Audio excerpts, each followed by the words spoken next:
What's up everyone? I hope you all doing good. I'm your host, your dost, K.U. Lalani. Welcome to my YouTube channel. આજના વિડીયોમાં આપણે વાત કરશું ટાટા પાવરની. Tata power એક એવો સ્ટોક છે કે જે આપને આરામથી નેક્સ્ટ 5 થી 10 વર્ષમાં 5 થી 10 ગણું રિટર્ન આપી શકશે. બરાબર છે? તો આપણે આ વિડીયો દ્વારા જાણીએ કે એનું બિઝનેસ મોડલ શું છે. બરાબર છે? મને કેમ એવું લાગે છે કે આ બિઝનેસ મોડલ આપને આરામથી 5 થી 10 ગણું રિટર્ન ફ્યુચરમાં આપશે. તો વિડીયો ચાલુ કરતા પહેલા રિક્વેસ્ટ કરું છું કે જો તમે આપણી ચેનલને સબસ્ક્રાઇબ ન કરી હોય તો ફટાફટ સબસ્ક્રાઇબનું બટન પ્રેસ કરી દો અને આ વિડીયો મેક્સિમમ તમારા મિત્રો રિલેટિવને શેર કરો.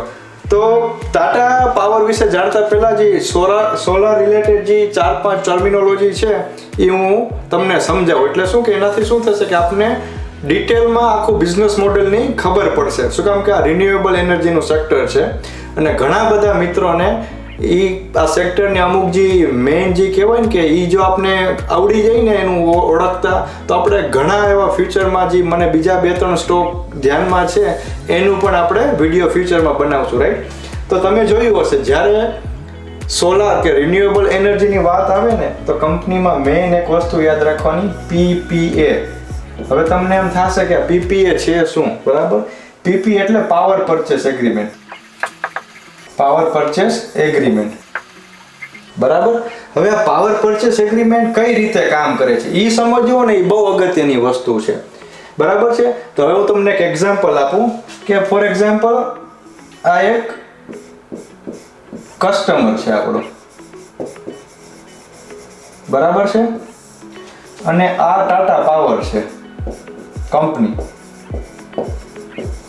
રાઈટ? હવે આ કસ્ટમર એવડો મોટો છે, એક્ઝામ્પલ લઈ લઈ કે રિલાયન્સ. બરાબર છે? હવે ટાટા પાવર જે કંપની છે આપણી એ રિલાયન્સ પાસે જશે.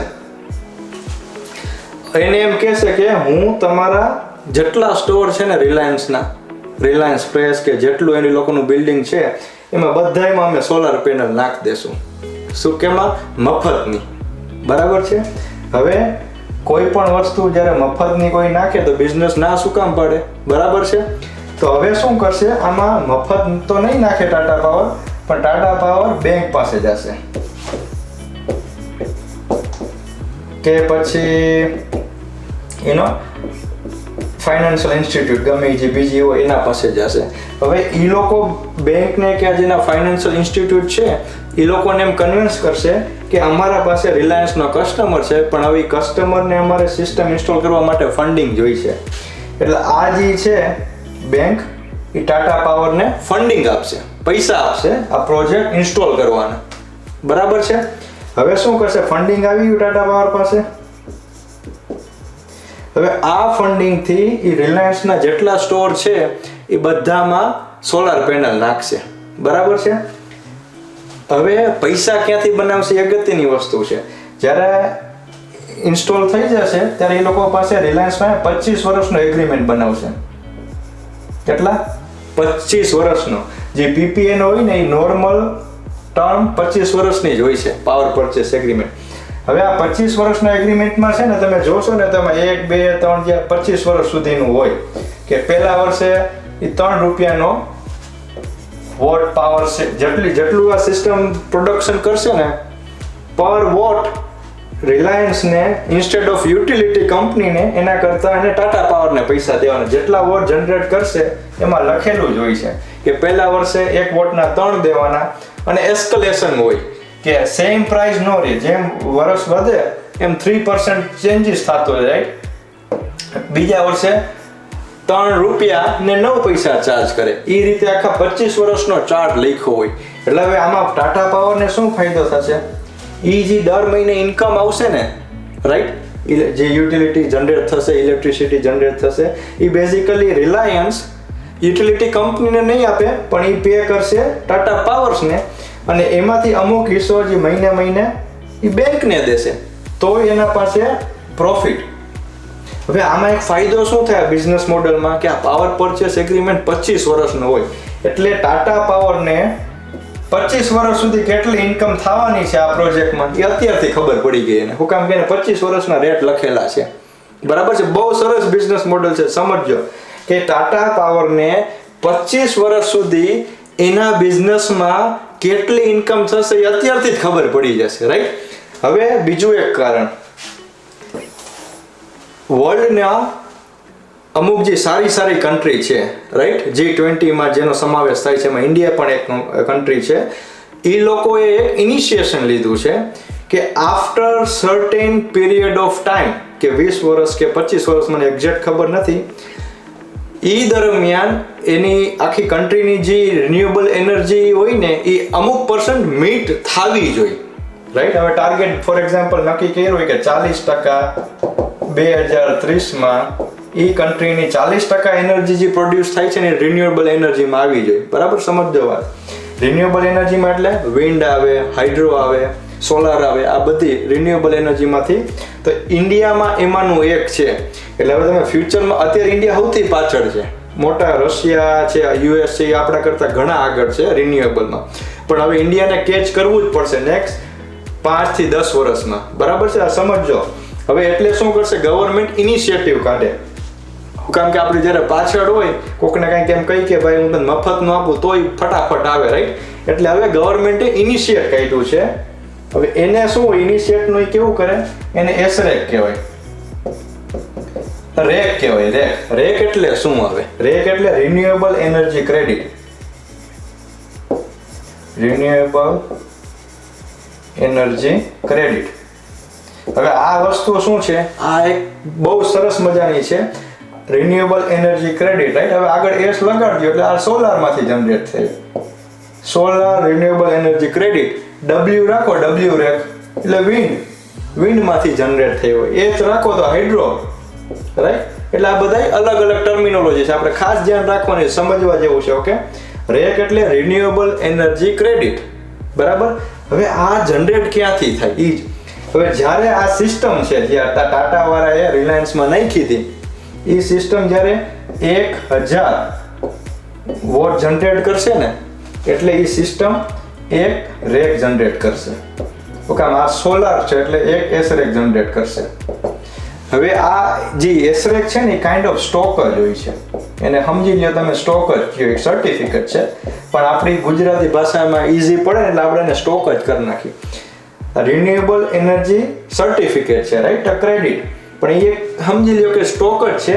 હવે આ લોકો શું કરશે, આ જે એસરેક જનરેટ થશે એ કોને મળશે, ટાટા પાવરને મળશે, બરાબર છે. હવે આવા તો લાખોની સંખ્યામાં એસરેક હોય, બરાબર, એના પાસે. હવે આ ટાટા પાવર શું કરશે, એ થર્ડ પાર્ટીને એ રેક વેચશે. ફોર એક્ઝામ્પલ, રેકની અત્યારની કિંમત કંઈક 200 કે 250 કે 150 જે પણ હોય, પણ આ તો લાખોની સંખ્યામાં રેક વેચશે, બરાબર છે. કામ એવરી મંથ એને રેક જનરેટ થશે ને એવરી મંથ એ રેક સેલ કરશે, એટલે આ એની સેકન્ડરી ઇન્કમ થઈ. ખબર પડી? પહેલી ઇન્કમ તો શું કે જે જેટલું વાપરે છે, યુટિલિટી ઇલેક્ટ્રિસિટી જેટલું કન્ઝમ્પશન કરે છે, એના જે સ્કેડ્યુલ પ્રમાણે આપણે જોયું અહીંયા, જેટલા ભાવ હશે એટલા તો દેવા જ પડશે. એ પ્રાઇમરી ઇન્કમ છે એની, બરાબર. અને સેકન્ડરી ઇન્કમ શું થશે, રેક. જ્યાં રેક એવરી 1000 વોટે જે એક રેક મળે છે એની કિંમત છે કે 200-300, પણ એ લોકો તો લાખોની સંખ્યામાં, કરોડોની સંખ્યામાં જનરેટ થતું, એટલે એનો નંબર બહુ મોટો આવે. આ તો એની સીધી નેટ ઇન્કમ થઈ ગઈ. હુકમ આમાં તો એ પૈસા બનાવે છે એ બેંકને આપે છે, આ એની બેઝિકલી નેટ ઇન્કમ. 25 વર્ષ સુધી એને અડધામાંથી ખબર હશે કે જેટલી સિસ્ટમ સાઇઝ હોય એના ઉપરથી લોકો કેલ્ક્યુલેટ કરી લે કે આ સિસ્ટમમાં કેટલા રેક બનવાના છે, બરાબર છે. આ આખી સમજી ગઈ બે વસ્તુ. પીપીએ શું છે, હવે તમને બધાને ખબર પડી ગઈ પીપીએ શું છે અને એસરેક શું છે, બરાબર. ગમે એ બિઝનેસ આપણે રિન્યુએબલ એનર્જીના યુટિલિટી રિલેટેડ જે પણ બિઝનેસ આપણે સમજતા હોય એનું બિઝનેસ મોડેલ સમજવું એ અગત્યની વસ્તુ છે. તેમાં ખાસ આ બે વસ્તુ, પીપીએ કેટલા કિલોવોટનો એ કંપની પાસે પીપીએ છે એ ખાસ સમજવાનું, બરાબર છે. અને બીજું છે એસરેક. હવે ત્રીજી વસ્તુ એક જાણી લઈ. જો એ ત્રીજી વસ્તુ આવે છે ઈવી, બરાબર છે, ઇલેક્ટ્રિક વ્હીકલ. કે એનું કેવું છે કે અત્યારે નેક્સ્ટ 30-40 વર્ષ આ બૂમિંગ સેક્ટર રહેશે ઈવી, બધાને ખબર છે. હવે કેટલાક માણસો શું કરતા હોય કે આમાં પડવા માટે ટાટા મોટર્સ કે એવામાં ટેસ્લા છે કે એવા સ્ટોકમાં ઇન્ટરેસ્ટેડ હોય.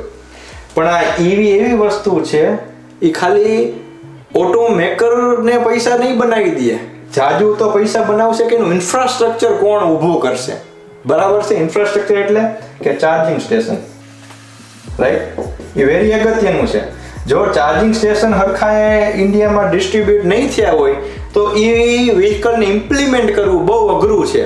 હવે અમેરિકામાં શું છે, સૌથી પહેલા ટેસ્લા વાળાએ શું કર્યું કે ઠેકાણે એને ચાર્જિંગ સ્ટેશન મૂકી દીધા, પછી એને ટેસ્લા સેલ કરવાનું ચાલુ કર્યું. એનાથી ફાયદો શું થયો એને કે હવે મારે અહીંથી 20 મિનિટમાં જવું હોય તો અત્યારે 5-5 મિનિટે ટેસ્લાના ચાર્જર છે. બરાબર છે? તો એ અગત્યનું છે. જ્યારે ઇન્ફ્રાસ્ટ્રક્ચર જે પણ કંપની બિલ્ડ કરશે ને એ વિન થશે, રાઈટ? હવે આ બધી વસ્તુ સમજી ગયા આપણે. 3 વસ્તુ, પહેલો પીપીએ, રેક અને ચાર્જિંગ સ્ટેશન.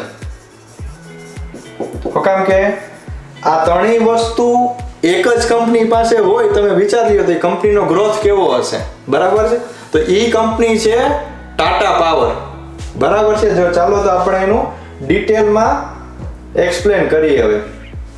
હવે છે ને મેં એની બધાને આપણે ખબર જ છે કે સૌથી પહેલા આપણે શું કરવાનું કે ઇન્વેસ્ટર રિલેશન પેજમાં જવાનું અને એનું પ્રેઝન્ટેશન જે હોય છે, હું દર વખતે ઓવર એન્ડ ઓવર એના ઉપર વજન એટલા માટે મૂકું છું કે તમે 3 થી 4 વાર એ પ્રેઝન્ટેશન વાંચો એટલે આપણે ઓટોમેટિક એમાંથી ઘણું શીખવાનું મળશે.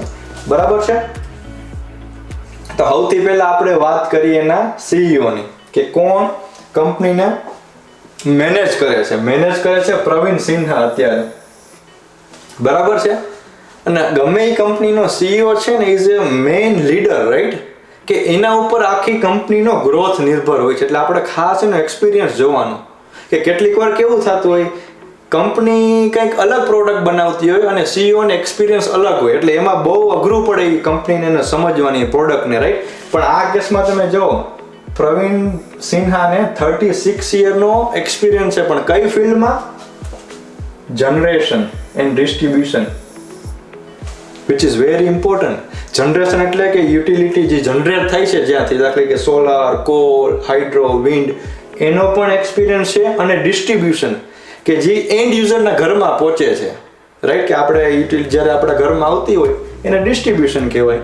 બરાબર છે? એ બંને સેક્ટરનો એને 36 વર્ષનો એક્સપિરિયન્સ છે, 36 યર.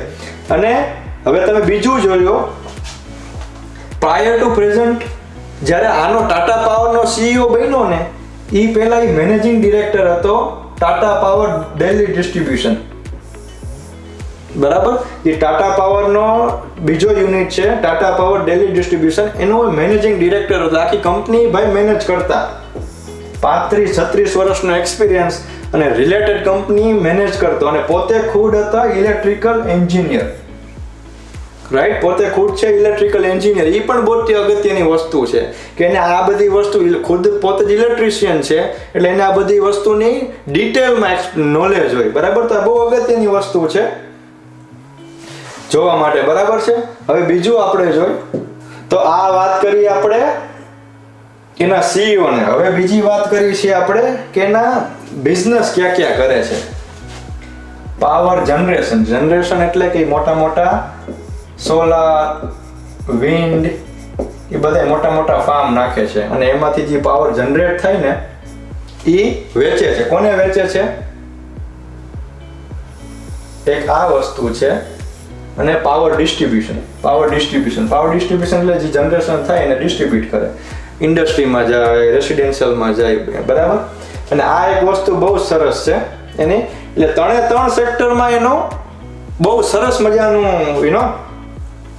ડિસ્ટ્રીબ્યુશન અને મેનેજમેન્ટ સરસ છે. બધું એમાં ઇક્વલ વેઇટ રાખ્યો છે અને આગળ આપણે જોશું.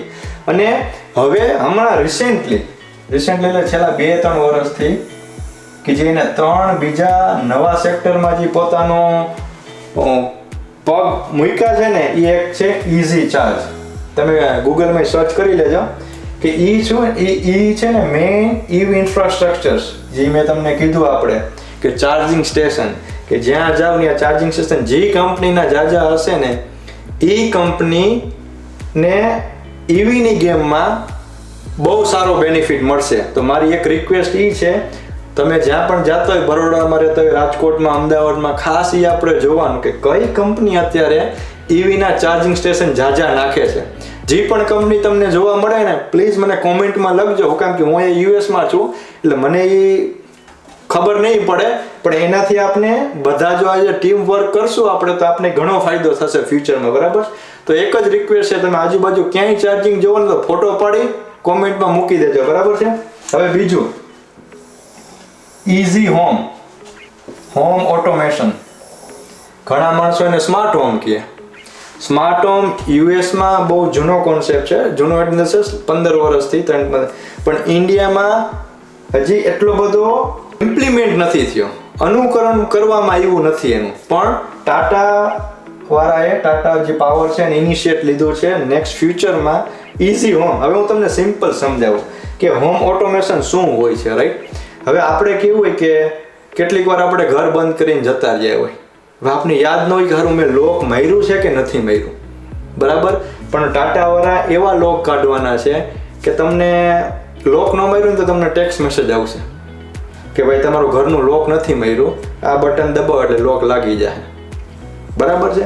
હવે બીજી વસ્તુ કે આપણે ઉપર કેટલી વાર નીચે બહાર જતા હોય તો લાઇટ બંધ કરવાનું ભૂલી ગયા હોય, તો હવે જ્યારે આપણા ઘરની દાખલા તરીકે 100 ફૂટ કે 200 ફૂટ દૂર જાય અને કાંઈ પણ એવી ટીવી ચાલુ રહી ગયું હોય, લાઇટ ચાલુ રહી ગયું હોય, તો આપણે ટેક્સ્ટ મેસેજ આવશે કે મોબાઈલમાંથી આપને નોટિફિકેશન આવશે કે ભાઈ તમે લાઇટ બંધ કરવાની ભૂલી ગયા છો.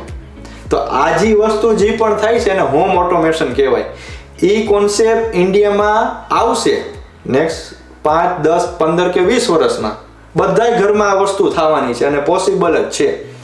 પણ હવે કોણ ઇનિશિયેટિવ લઈને પહેલું લઈ આવશે અને સસ્તું લઈ આવશે એ અગત્યની વસ્તુ છે.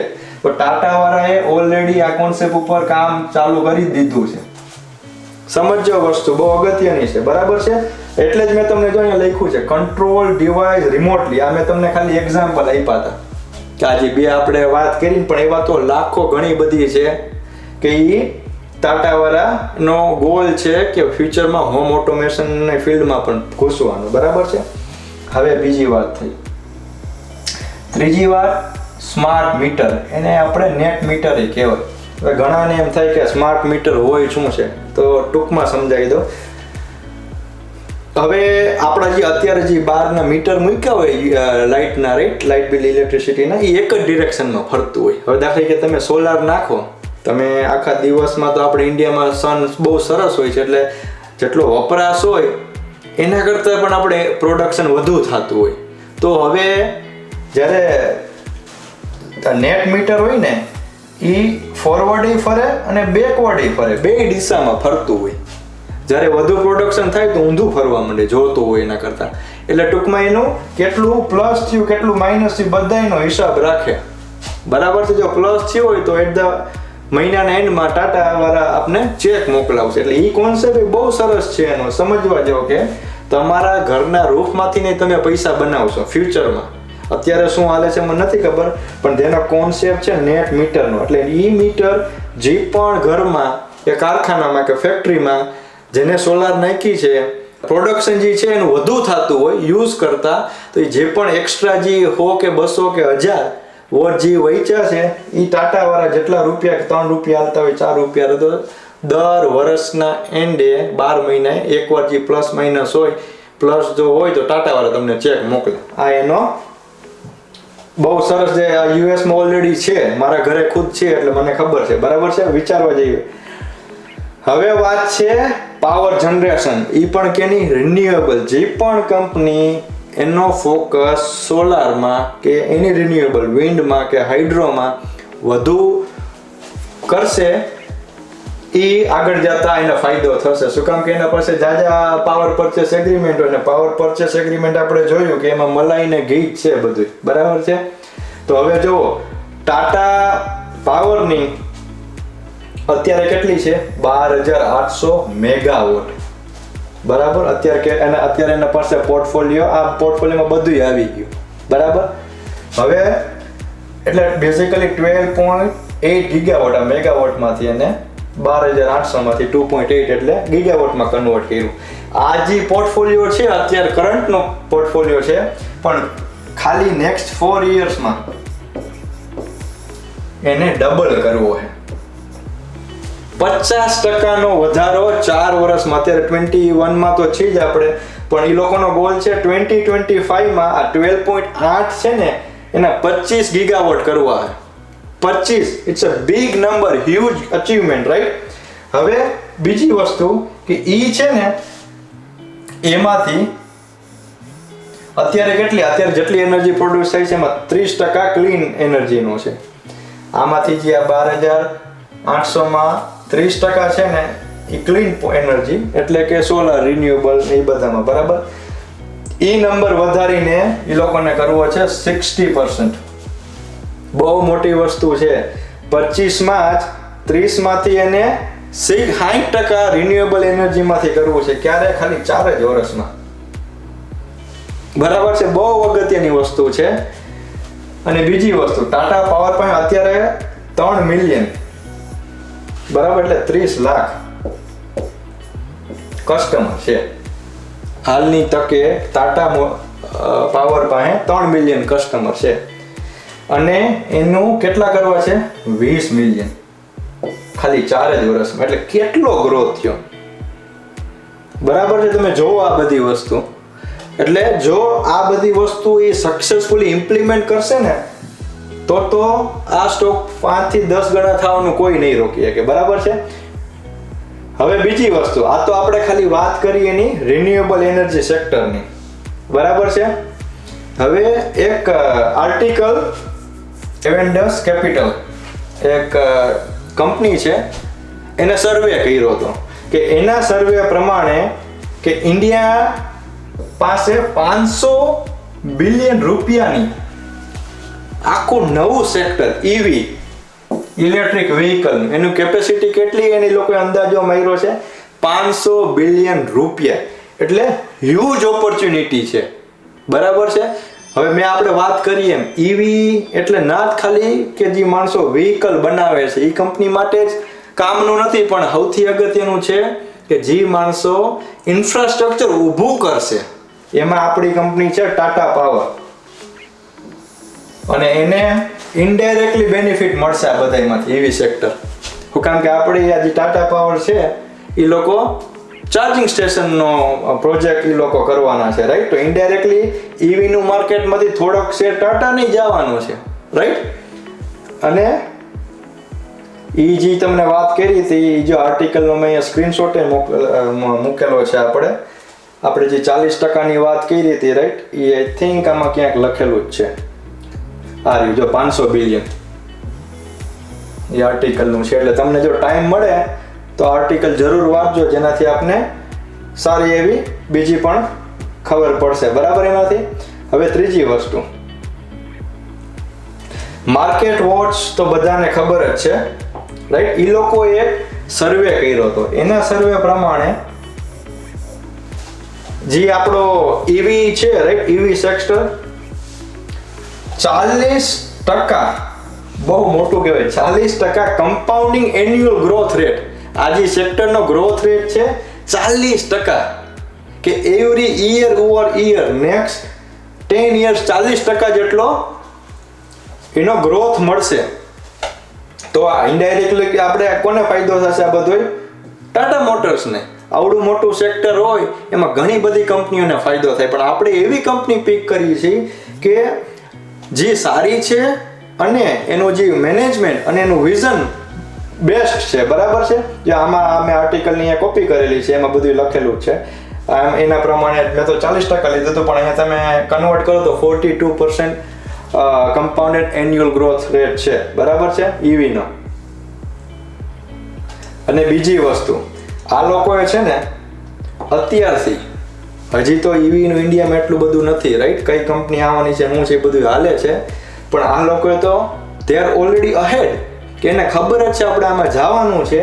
તો એ લોકોએ ઓલરેડી 600 કરતાં પણ વધુ ચાર્જિંગ સ્ટેશન ઇન્ડિયામાં ઇન્સ્ટોલ કરી નાખ્યા છે, 600 કરતાંથી વધુ. હજી ઇન્ડિયામાં એટલી બધું EVનું નથી, છતાં પણ એ લોકોએ 600 થી પણ વધારે ચાર્જિંગ સ્ટેશન 4 સિટીમાં ઇન્સ્ટોલ કર્યા છે, બરાબર. અને 3000 હોમ, 3000 ઘરમાં પણ એને ચાર્જર ઇન્સ્ટોલ કરી નાખ્યા છે. એટલે આ લોકોએ ઓલરેડી બધું સ્ટાર્ટ કરી દીધું છે. હવે આ જે છે, અને બીજી વસ્તુ બહુ અગત્યની વસ્તુ આ છે, આ જો મેં આર્ટિકલની લિંક કઈ મોકલી છે. ટેસ્લા કે જે અત્યારે વર્લ્ડની one of the biggest EV manufacturer, Tata સાથે ટાઈઅપ કરવાનું વિચારે છે ચાર્જિંગ ઇન્ફ્રાસ્ટ્રક્ચર ઊભું કરવા માટે આખા ઇન્ડિયામાં. તો સાહેબ, જો આ વસ્તુ રિયાલિટી હોય ને, જો સાચી હોય ને, તો સમજી લો આપણે બધાનો જેકપોટ લાગી ગયો, બરાબર. હવે બીજી વસ્તુ, બધી આ વખતે સારી સારી વાત તો આપણે કરી, પણ આની અમુક ખરાબ વસ્તુ છે, એ જોવું થોડુંક જોઈ લે. કે બધાને ખબર છે આ સેક્ટર મોટું છે રિન્યુએબલ અને EVનું, તો બધાને લાડવો લેવો હોય. તો હવે એમાં ટાટા પાવર એકલું નથી, પણ એવી ઘણી બધી company, Adani green, Adani power, બરાબર, આ બધી જે કંપની છે એ એના બિગેસ્ટ કોમ્પિટિટર છે. અને અદાણી ગ્રીન અને અદાણી પાવર કેવી છે અત્યારે વર્લ્ડની સૌથી મોટામાં મોટી જે કંપની કહેવાય રિન્યુએબલ એનર્જી સેક્ટરમાં, તો અદાણી ગ્રીન, અદાણી પાવરનો સમાવેશ થાય છે એમાં, રાઈટ. તો જો આવડા મોટા આપણા કોમ્પિટિટર હોય એટલે એ થોડુંક વિચારવું પડે કે કદાચ એના ફેવરમાં ગેમ જતી રહે, બરાબર છે. અને બીજી વસ્તુ કે EVમાં છે ને અપફ્રન્ટ કોસ્ટ બહુ મોટો છે, કે EVની કાર બધી મોંઘી આવે ખરી. અને આપણા ઇન્ડિયામાં મિડલ ક્લાસ માણસો વધુ પડતા છે, એટલે હવે એનું એડોપ્શન કે કેવી રીતે કરે, એ કંઈ 20-25 લાખ કેટલા જણા ખર્ચી શકશે એ કાર લેવામાં, રાઈટ. જ્યારે તમે સામાન્ય કાર ડીઝલ પેટ્રોલથી હાલતી આપણે લેતા હોય ને, એ 5 થી 6 લાખમાં આવી જાય, જ્યારે EVની કાર 15, 18, 20 લાખ સુધી જાય. તો એ એક મોટો ક્વેશ્ચન છે. જો આ ક્વેશ્ચન સોલ્વ ન થયો તો આપણે જે આ બધી વાત કરી હતી એમાં થોડું આગું પાછું થઈ જાય. એટલે ખાલી આ બે વસ્તુ છે ને ખાસ વિચારવા જેવી છે, બરાબર છે. એક તો આ જે પ્રાઇસિંગ EVની છે એ બહુ હાઈ હોય છે, અને ઇવેન્ચ્યુઅલી ધીમે ધીમે આવી જશે, પણ કેટલી નીચે આવે છે એ ખાસ જોવાનું. અને બીજું આપણે કોમ્પિટિશનની જોવાની, કે કોમ્પિટિટર આપણો સારો કરે ન આપણાથી સારું કરે છે કે નહીં, બરાબર છે. તો બે ખાસ આપણે ચેલેન્જીસ છે. હવે મેં અહીંયા શું કર્યું છે, આપણે આ બધી કંપનીની જે આપણી ફિલ્ડમાં છે ને એ બધાનું લીધું, અને ખાસ આપણે જોવાનું PE ratio, right. PE ratio જો અહીંયા આપણે મૂક્યો છે, અને આપણી કંપની ટાટા પાવર્સનો PE હાઈ તો છે, પણ that's okay. If you compare against Adani green, આપણો ઘણો એવો સરસ છે, રાઈટ. અને બીજો ડેફ ટુ ઇક્વિટી રેશિયો, આપણો ડેફ ટુ ઇક્વિટી રેશિયો બાકીની મોટી કંપની કરતા સારો છે, બરાબર છે. અને આ બે વસ્તુ તો બરાબર લાગે છે.